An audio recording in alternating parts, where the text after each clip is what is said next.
은혜는 머리가 아니라 마음이라는 제목으로 하나님 말씀 증거하겠습니다. 마태복음 15장 28절입니다. 이에 예수께서 대답하여 가라사대 여자야 내 믿음이 크도다 내 소원대로 되리라 하시니 그 시로부터 그의 딸이 나으니라. 마음이 세상을 구원합니다. 머리는 못합니다. 마음의 힘은 천하무적입니다. 왜냐하면 은혜는 마음에서 오기 때문입니다. 마태복음 15장 21절에서 22절을 읽겠습니다. 예수께서 거기서 나가사 두로와 시돈 지방으로 들어가시니 가나안 여자 하나가 그 지경에서 나와서 소리질러 가로되 주 다윗의 자손이여 나를 불쌍히 여기소서 내 딸이 흉악히 귀신 들렸나이다 하니. 예수님께서는 바리새인과 서기관들의 눈치를 피하셔서 가버나움을 떠나 페니키아 변경의 산골 마을 두로와 시돈 지방으로 제자들과 함께 한적한 곳을 찾아 물러나셨습니다. 사실 우리 주님께서는 이 지방에 살고 있는 한 이방 여인의 형편을 아시고 그 여인을 의도적으로 만나시기 위해 이곳을 찾아간 것이었습니다. 그렇습니다. 우리 주님은 우리의 사정을 미리 아시는 하나님이십니다. 감사합니까? 그래서 우리를 찾아오시는 정말 자상하신 하나님이 우리 주님이세요. 여기 시대의 소망 400페이지에 이와 같이 기록했습니다. 그리스도께서는 이 여인의 사정을 아셨다. 그분께서는 그 여인이 당신을 보기를 갈망하고 있음을 알고 그 여자가 있는 길로 오셨다. 그분께서는 그 여인의 슬픔을 덜어주심으로써 당신께서 가르치고자 하신 교훈을 실제로 보이실 수 있을 것이었다. 그분께서는 이런 목적으로 제자들을 이 지방에 데려오셨다. 그분께서는 제자들이 이스라엘 땅과 인접한 동네와 마을에 존재하는 무지를 보기 원하셨다. 진리를 이해할 수 있는 온갖 기회를 얻었던 사람들이 그들 주위에 있는 사람들의 필요에 대해서는 전혀 아는 바가 없었다. 흑암 중에 있는 영혼들을 구하기 위하여 아무런 노력도 기울여지지 않았다. 유대인의 교만이 세워놓은 분리의 담은 심지어 제자들까지도 이방 세상을 동정하지 못하게 하였다. 그러나 이 장벽은 무너져야 할 것이었다. 예수님은 두 가지 목적을 가지시고 두로와 시돈 지방에 가셨는데 첫 번째는 이 여인의 사정을 살피고 소원을 들어주시고자 가셨습니다. 두 번째는 제자들의 무지를 깨우쳐서 이방인들도 구원해야 하는 대상임을 가르치시고자 또 어떻게 그들을 접근하고 또 이해하고 구원해야 하는지를 교훈하시고자 그 지방으로 함께 가셨던 것입니다. 여러분, 우리도 여기서 예수님으로부터 두 가지 교훈을 받아야겠죠? 첫 번째는 뭡니까? 우리도 주님이 우리를 아시고 우리의 소원을 들어주시기 때문에 우리는 모든 걱정을 내려놓고 우리 예수님의 말씀만을 믿고 순종하자 하는 것입니다. 그 다음 두 번째는 우리 주변의 진리와 하나님을 모르는 영혼들을 구하기 위해서 우리의 마음을 열고 그분들을 위해 기도하고 인도해야 하겠습니다. 마태복음 15장 23절에서 24절입니다. 예수는 한 말씀도 대답지 아니하시니 제자들이 와서 청하여 말하되 그 여자가 우리 뒤에서 소리를 지르오니 보내소서.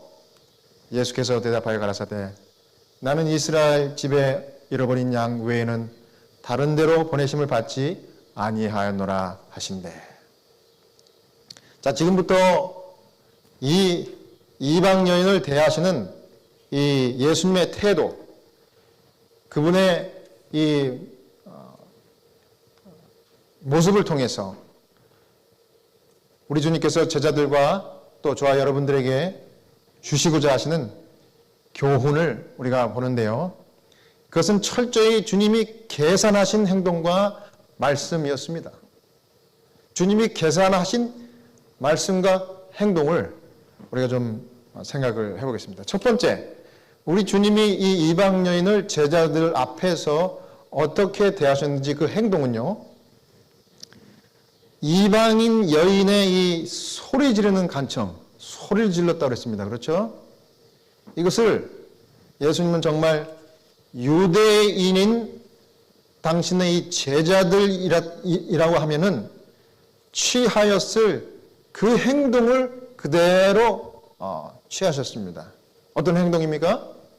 무심하고 이방인에게 냉랭한 그런 모습을 보여주셨어요. 마치 그 앞에서 소리를 지르는데도 이방 여인을 대하는 그 유대인들의 일반적인 태도는 투명인간 대하듯이 그렇게 했다는 것입니다. 없는 사람 취급한 거예요. 왜냐하면 이 제자들의 마음속에도 똑같은 생각이 유대인이니까 자리 잡고 있었기 때문입니다.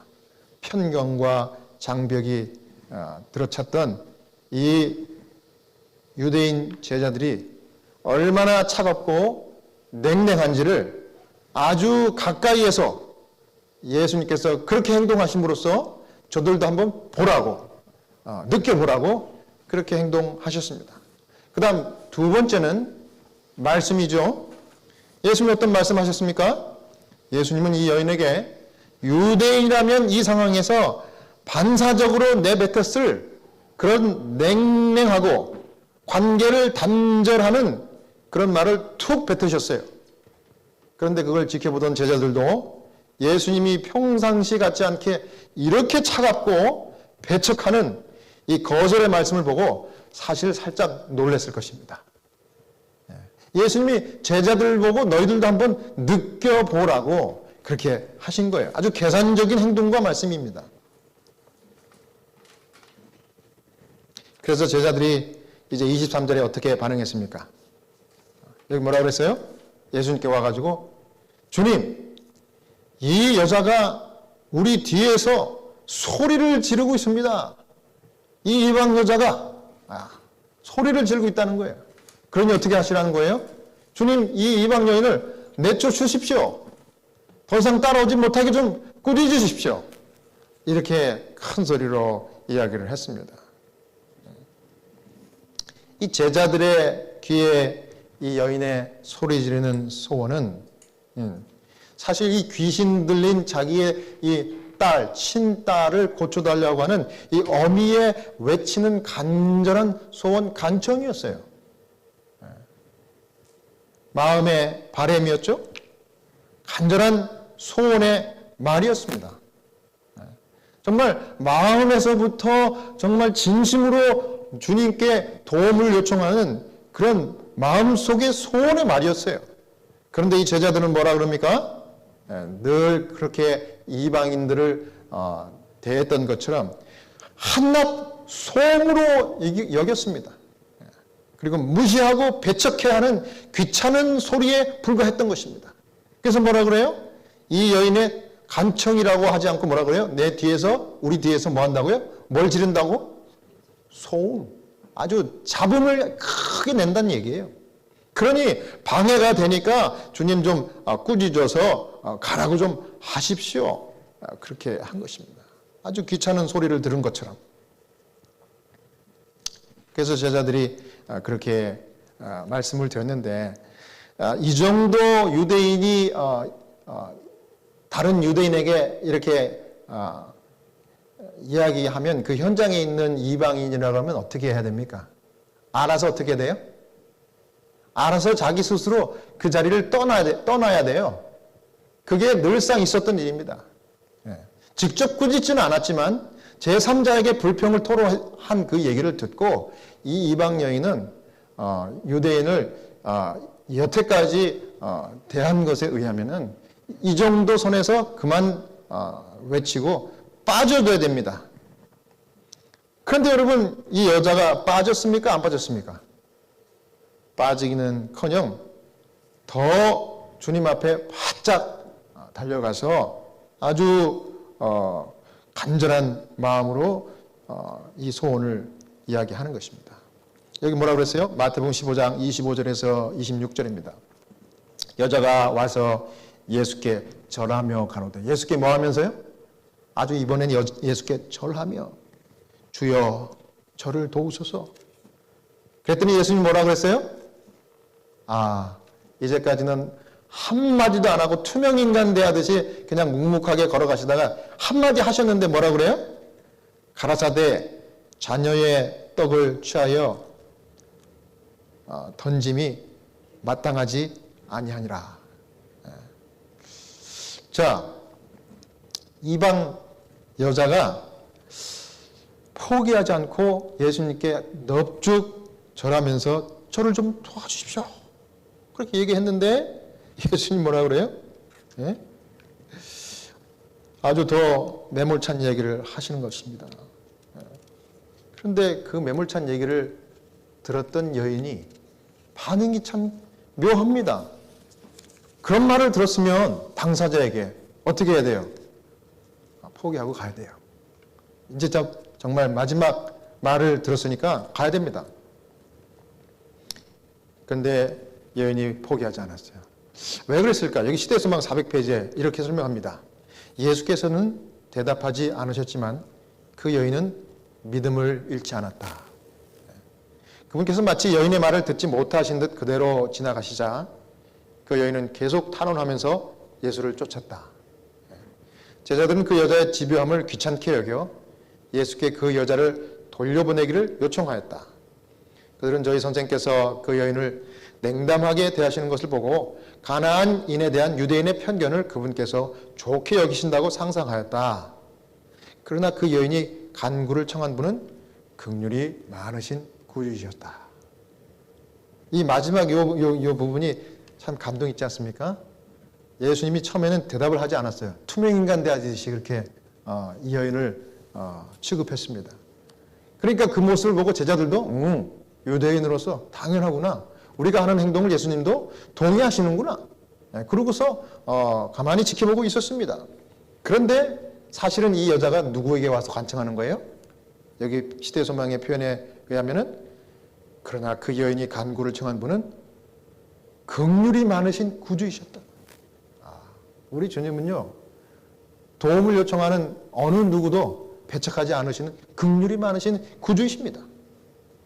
여자가 물러서지 않았던 이유는 바로 이 믿음 때문이었습니다. 어떤 믿음이었어요? 예수님에 대한 믿음인데, 지금 내가 만나고 있는 이분이 나를 배척하지 않으시고 내 얘기를 들으시고 계신다, 그런 믿음과 확신이 있었어요. 적어도 이 여인에게는요. 왜 그랬을까? 여러분 생각해 보셨습니까? 이 성경을 읽다 보면 그런 생각 안 들어요? 근데 성경을 문자 그대로 읽어보면 예수님이 아주 냉랭하게 말씀하시고 아주 대꾸도 안 하시고 처음엔 그랬어요. 그런데 이 여자는 그걸 느꼈다는 거예요. 자기를 돌보고 있구나, 자기의 소원을 지금 듣고 계시는구나, 이걸 알았다는 거예요. 그런 믿음이 있었다는 거예요. 저는 이 장면을 가만히 생각을 해보면서 이런 확신이 들었습니다.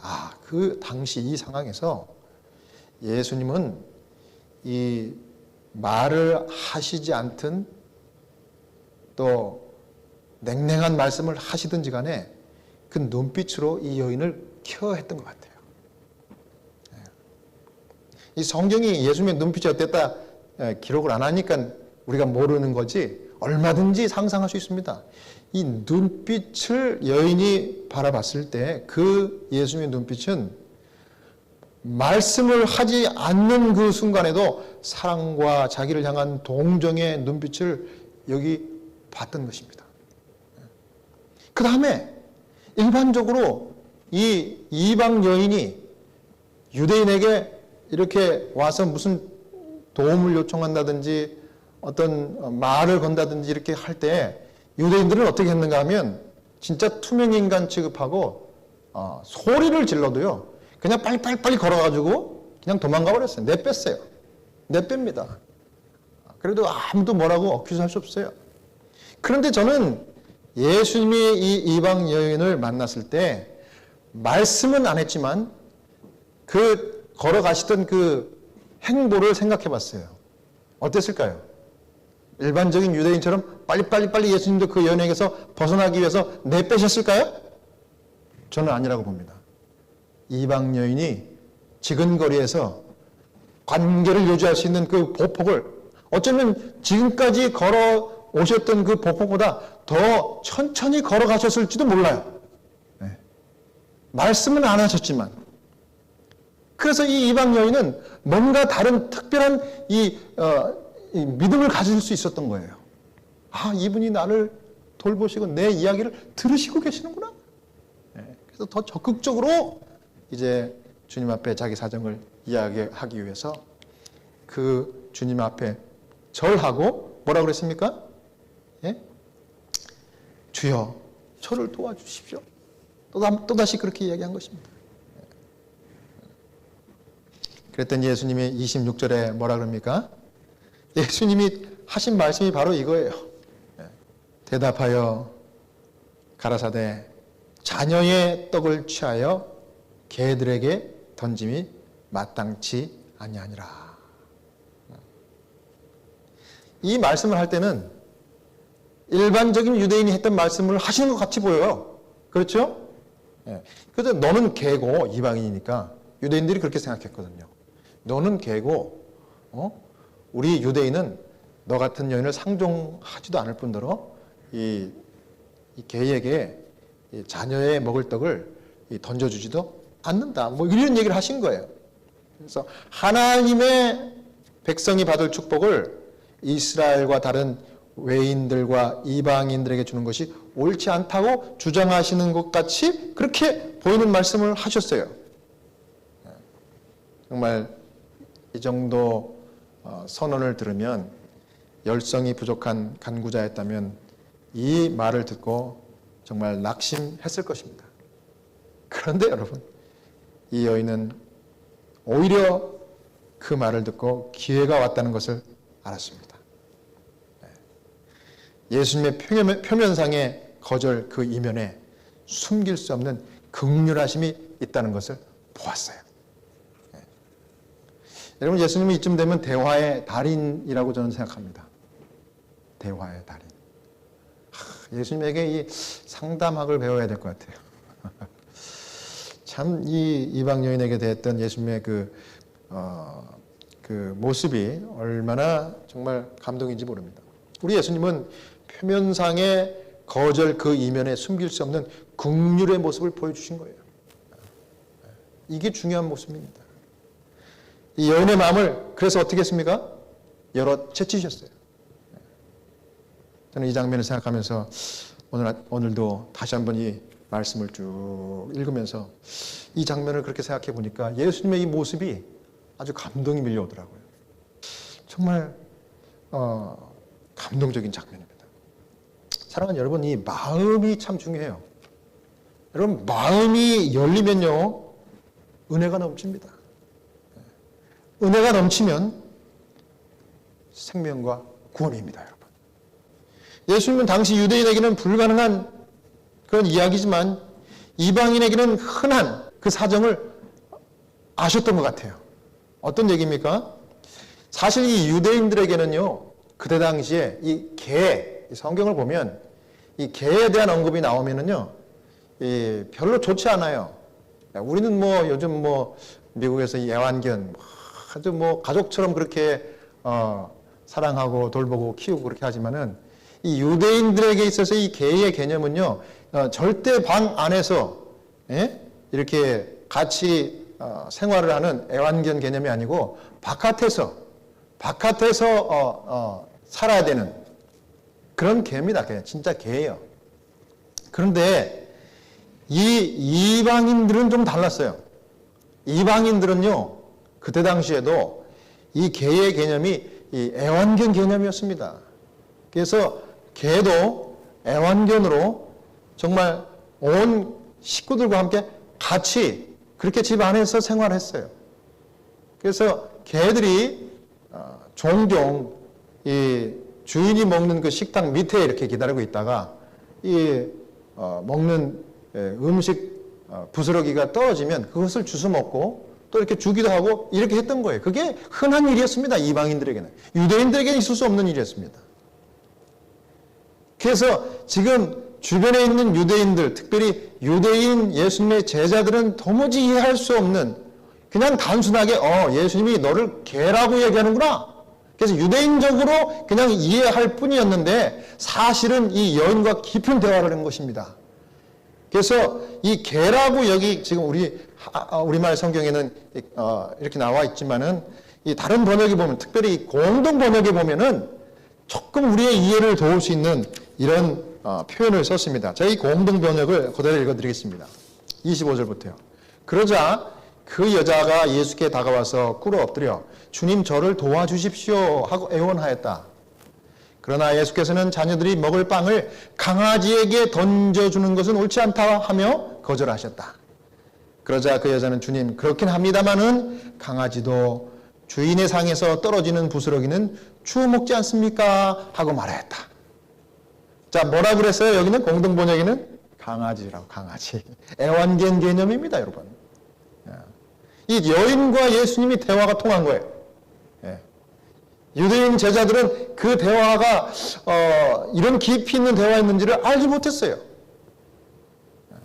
그저 완고한 거절의 말, 그냥 천대하는 그런 개 같은 존재라 이렇게 들었지만 예수님은 이방인 이 여인의 삶을 아시고 겉으로는 강하게 거부하는 말을 하시는 것 같이 보였지만은 강아지라고 하는 이 애완견 표현을 쓰셨고 여인은 바로 알아듣고 정말 자기의 그 믿음을 완전히 굳혀버리는, 그래서 예수님을 정말 꽉 놓지 않고 붙들려고 하는 그런 격려의 말로 이 여인이 알아들었던 것입니다. 감사합니까? 할렐루야. 마태복음 15장 28절입니다. 이에 예수께서 대답하여 이르시되 여자여 내 믿음이 크도다. 내 소원대로 되리라 하시니 그때로부터 그의 딸이 나으니라. 그래서 예수님이 이제 마지막으로 선언하기를 내 믿음이 크다. 내 소원대로 내 딸이 나음을 받을 것이다. 그 시로 즉시 나았다 그랬어요. 귀신이 다 떠나갔다. 그런 얘기입니다. 자, 예수님의 이 28절의 칭찬은요, 진짜 최고의 칭찬입니다. 네 믿음이 참 훌륭하구나. 이것도 아니고 뭐라 그래? 믿음이 뭐하도다? 내 믿음이 크다. 특급 칭찬입니다. 대단합니다. 저도 이 특급 칭찬을 어떻게 하면 받을 수 있을까? 왜 예수님은 이 여자의 믿음이 훌륭하다 그렇게 말씀하지 않으시고 내 믿음이 크다고 말씀하셨을까요? 왜 그랬을까요? 그것은 바로 말이 통했다 이 얘기입니다. 너와 내가 말이 통했다. 마음과 마음이 열려서 연결됐다 이 말이에요. 내 소원대로 되리라. 그리고 이 여인을 소원을 들어주고 구원하셨습니다. 여러분, 우리가 하나님과 마음이 이 여인처럼 통하면 구원을 받는 줄로 믿습니다. 하나님과 이 여인처럼 정말 마음으로 대화하고 우리 주님과 마음이 통하는 능력의 성도가 다 되시기를 바랍니다. 예수님은 이날 두로와 시돈 지방에서 이 여인을 만나서 오늘 우리에게 머리와 마음의 간극을 보게 하신 것입니다. 자, 무엇과 무엇의 간극이라고요? 머리는 뭡니까? 지식입니다. 마음은 뭐예요? 우리의 정서, 우리의 감정, 이런 것들입니다. 그래서 예수님은 유대인의 관습의 법을 뛰어넘는, 지식을 뛰어넘는 이 마음의 능력과 은혜를 보여주신 것입니다. 빌립보 2장 5절부터 나오는 말씀이죠. 너희 안에 이 마음을 품으라 곧 그리스도 예수의 마음이다. 그렇습니다. 이 한마디가 오늘 말씀의 결론입니다. 우리도 예수님을 따르는 자녀로서 예수님의 마음을 품어야 하는 것입니다. 예수님의 마음을 품으라 이거예요. 어떤 마음입니까? 그는 근본 하나님의 본체시나 하나님과 동등됨을 취할 것으로 여기지 아니하시고 오히려 자기를 비워 종의 형체를 가지사 사람들과 같이 되셨고 사람의 모양으로 나타나사 자기를 낮추시고 죽기까지 복종하셨으니 곧 십자가에 죽으심이라. 여러분 이제 이 말씀이 무슨 뜻인지 이해가 가시지 않습니까? 그런 거예요. 예수님은 마음을 얻기 위하여 당신의 마음을 먼저 여시고 우리의 마음을 이해하고 우리의 마음을 동정하고 우리의 사정을 정말 들어보시고 또 우리의 이 모든 간구를 용납하시기 위해서 그 마음을 얻으시기 위해서 직접 이 땅까지 내려오시고 죽기까지 자원하신 것입니다.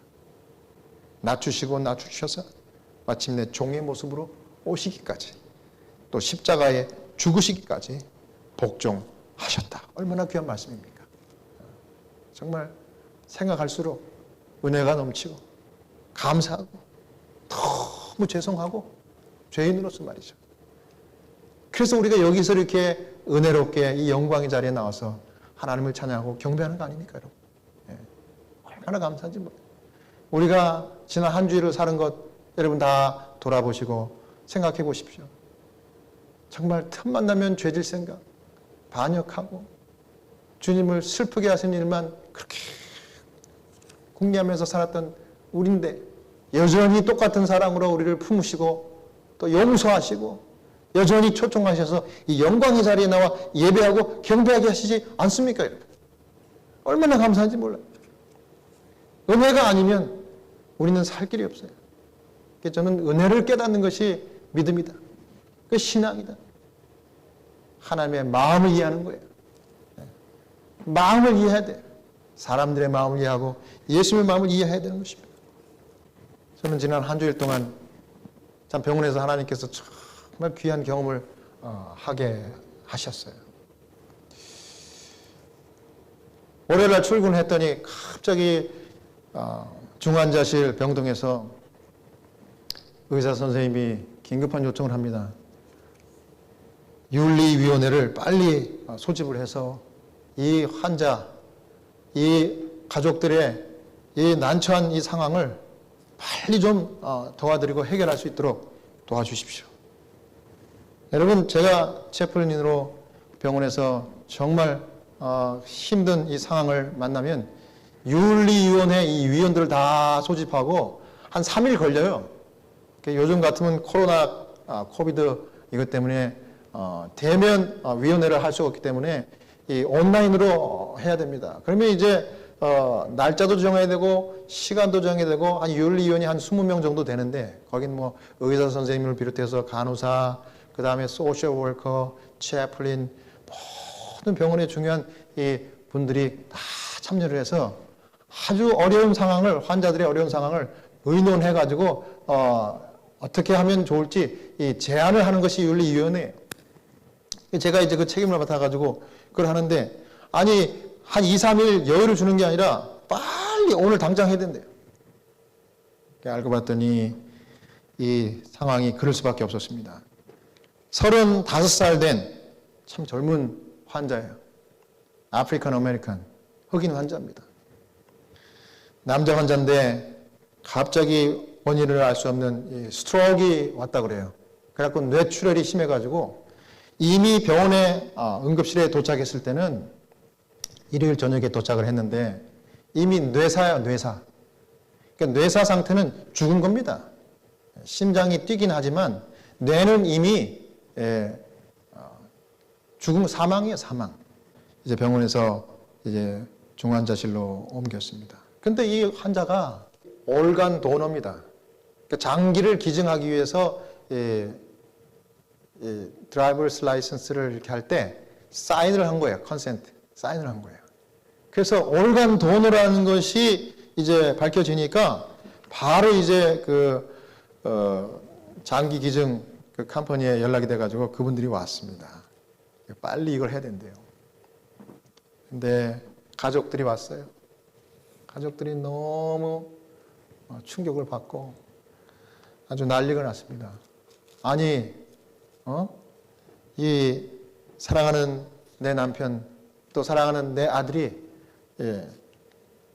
뇌사라니요. 말도 안 됩니다. 바로 어제 저녁까지만 해도 아무런 건강상 문제도 없이 정말 건강하고 튼튼한 건장한 30대 청년이 아니 갑자기 죽는다니 이게 무슨 말입니까? 그러면서 그거를 억셉트를 못하는 거예요. 의사 선생님들이 다 설명을 했는데도 소용이 없어요. 그래서 그러면 다른 의사 선생님에게 세컨 오피니언을 우리가 좀 받고 싶다고 그래요. 근데 이제 주치의가 이 가족들의 세컨 오피니언 이야기 들으니까 기가 막힌 겁니다. 왜냐하면 모든 데이터를 아무리 뜯어보고 살펴봐도 이 환자는 이미 죽은 거예요. 뇌사입니다. 뇌사. 그 다른 세컨 오피니언, 다른 의사 선생님에게 해봐도 소용이 없는 거예요. 근데 뭐 가족들이 그렇게 해달라고 강하게 주장하니까 우리가 윤리위원회를 이렇게 모집을 한 것입니다. 윤리위원회를 했는데 결론은 딱 났습니다. 뭐냐면 뇌사는 어쨌든지 사망입니다. 일단 환자가 사망하면 그 뒤로 우리가 병원에서 할 수 있는 것은 아무것도 없습니다. 그냥 이대로 사망 처리하고 그 다음에 organ donor이기 때문에 장기를 기증하는 그런 팀들에게 넘겨야 합니다. 그건 맞는 말이에요. 그 병원법에도 다 나와 있어요. 그래서 끝내려고 했더니 잠깐 하면서 한 분, 두 분씩 하는 얘기가 법은 그렇지만 그래도 우리 이 난처하고 황당한 이 사정을, 이 가족들의 사정을 우리가 고려하고 그분들도 케어해야 되는 것이 우리의 할 일 아닙니까? 누군가가 이런 말을 했어요. 그러니까 이구동성으로 맞습니다. 갑자기 윤리위원회가 이 법적인 어떤 처리를 하는 그런 모습에서 갑자기 동정 이 표가 확 늘어나는 것입니다. 그래서 그러면 주치의가 알았습니다. 법은 그렇지만 그리고 상황은 이렇지만 우리가 가족들을 리스펙트해서 세컨 오피니언을 받기로 하겠습니다. 이렇게 결론이 된 겁니다. 그래갖고 윤리위원회를 마친 다음에 가족들을 모았는데 가족들이 한 30명이 왔어요. 저도 거기 갔습니다. 큰 고성이 왔다 갔다 하면서 막 소리를 지르고 가족들이 아무도 억셉트를 하지 않습니다. 뇌사라고 하지만 우리는 하나님을 믿는다고 그러면서 믿질 않아요.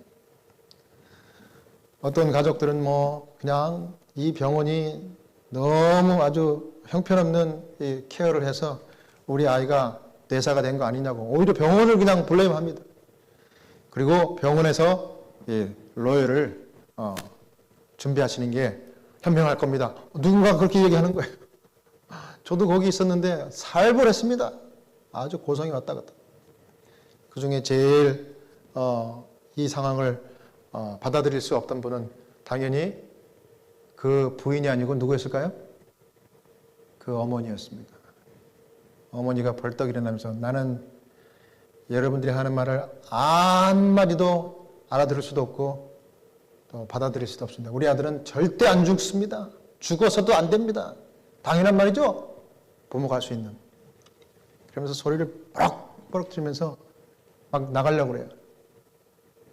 제가 그 어머니의 눈을 가만히 보니까 그 눈빛 속에 진짜 다른 가족들하고 틀린 그 눈빛이 있더라고요.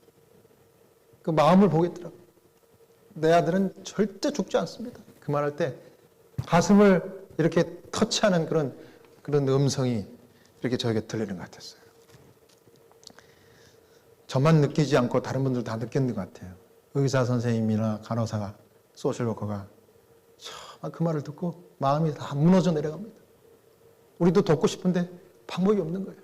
그래서 우리가 세컨 오피니언을 우리가 다시 한번 구해보겠습니다. 그러고 마쳤어요. 그리고 이제 다른 의사 선생님하고 또 이야기하고 며칠 있다가 또다시 만났습니다.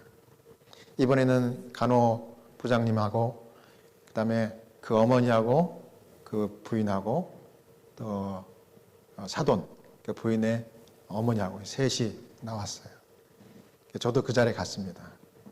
만약의 사태를 대비해서 우리 병원 시큐리티도 들어왔어요.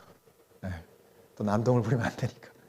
근데 우리 우리 부장님이 정말 진지하게 벌벌벌 떠오는 음성으로 이야기를 했어요. 우리가 세컨 오피니언을 다 받았는데 마찬가지라고. 다른 병원에서도 이 환자를 받을 수 없고 어딜 가든지 똑같은 상황이 됐다고. 아들이 뇌사라고. 그랬더니 며느리가 수긍을 하고 억셉트했습니다. 어머니는 끝까지 받아들이려고 하지 않다가 나중에는 그냥 눈물을 흘리더라고요. 그랬더니 그제서야 이제 어머니가 수긍을 하고 아들을 받아들였습니다. 아들을 보내기로. 그 장면은 정말 눈물 없이는 있을 수가 없는 그런 장면이에요. 지금도 제가 그걸 생각하면 가슴이 아픈데, 그러고서 서로 위로하고 허그를 해줬습니다. 그리고 나서 이제 장기 기증을 위해서 이제 우리가 다 그 팀들에게 이 환자를 다 내드리고, 이제 마지막 이제 장기 기증을 위하여 수술실로, 중환자실에서 수술실로 옮기는 그날이 바로 어제였습니다. 어제 아침에 저하고 같이 일하는 다른 채플린이 그래요. 우리가 이 금요일 오후는 안식일 준비를 위해서 채플린들은 해프데이거든요. 그런데 중환자실에서 오늘 오후 3시에 Code Dignity, 이건 뭐냐 하면은 이렇게 장기 기증을 위해서 마지막 이제 중환자실을 나가시는 그 환자분들을 리스펙트하고 honor, 워크아웃이라고 그러죠. 그래서 나갈 때 전 직원들을 다 소집해갖고 쭉 복도에 정렬을 시킨 다음에 가운데 이렇게 쭉 침대가, 환자가 이제 수술실로 가는 겁니다. 그렇게 할 때 채플린이 마지막 축복 기도를 해달라고 그렇게 요청을 했대요. 근데 이제 그 채플린은 이제 오전 근무니까 자기는 먼저 가면서 저에게 뭐라는 거냐면, 이미 우리는 해프데이이기 때문에 우리는 할 수 없다고 이야기를 했대요. 네, 이야기를 했답니다. 그러니 한번 다시 가서 확인해보고 당신도 12시까지 근무하고 가도 된다고. 그래서 알았다고 그러고 이제 그 채플을 보내고 가만히 생각을 해봤는데 안 되겠더라고요. 그래서 제가 올라가서 내가 끝까지 남겠다고. 남아서 한 4시쯤 됐습니다. 그래서 이제 방송이 오고 해가지고 이 환자를 이제 그 어머니는 차마 아들이 그렇게 마지막 가는 모습을 보고 싶지 볼 수가 없어서 오질 못했어요. 그래서 그 며느리와 그 다음에 누이가 왔어요.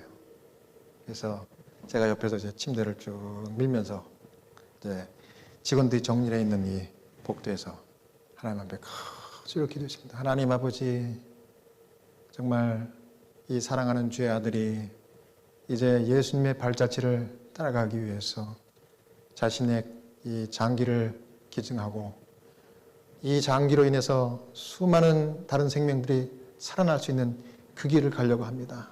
주님, 이 주의 자녀를 축복하시고 또 이 가족들을 위로해 주시고 하나님께서 정말 선히 인도하여 주시옵소서.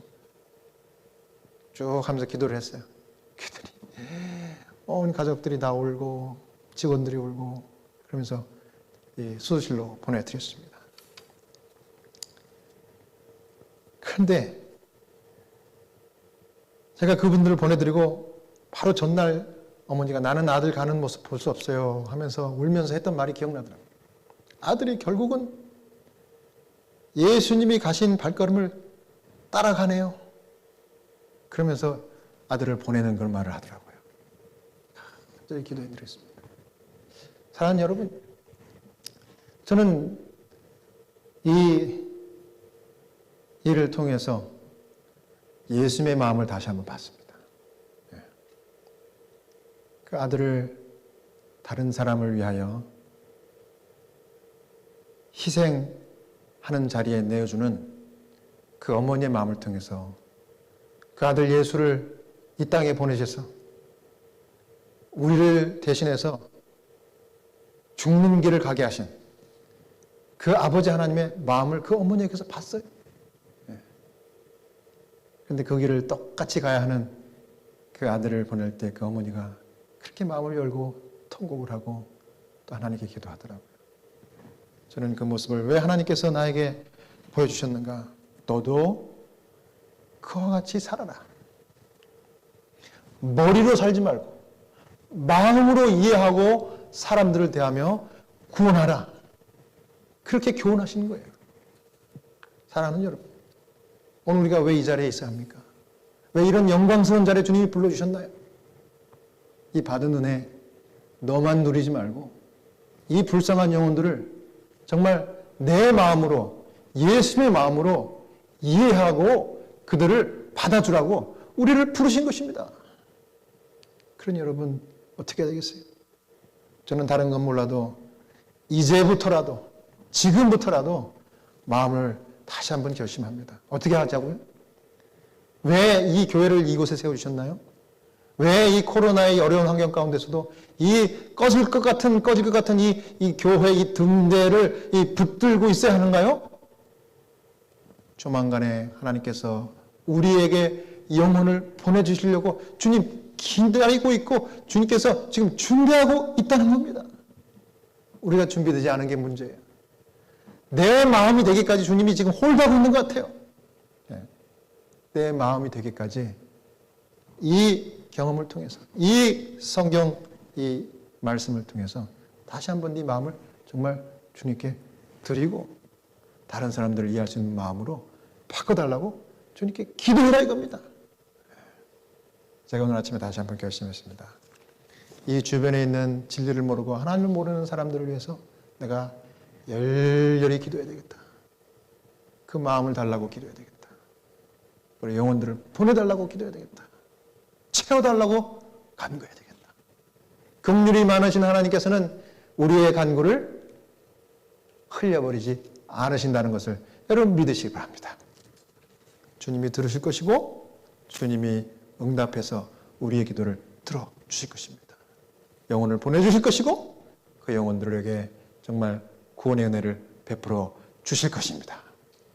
이 영광스러운 주님의 초청에 오늘 다시 한번 주님 앞에 새로운 결심으로 우리의 마음을 바치시고 주님이 인도하시는 어린 양이 이끄는 길을 어디든지 순종하고 따라가는 신실하고 충성된 주님의 종이 되시길 바라면서 오늘 말씀을 마치겠습니다.